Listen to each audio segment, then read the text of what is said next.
بعضی خاطره ها صدا ندارن، اما بوشون تا همیشه توی دل میمونه. این بوی نون خونه مادر بزرگه.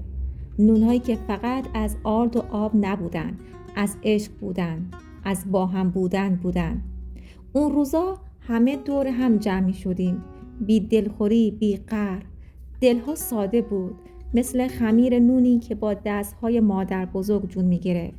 خونه کوچیکش دنیای بزرگی بود، جایی که خنده ها واقعی بود و دور همی ها گرمتر از تنور.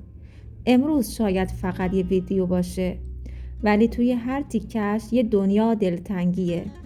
دلتنگ روزایی که آدم ها به هم نزدیکتر بودند و زندگی مزه نون داغ میداد.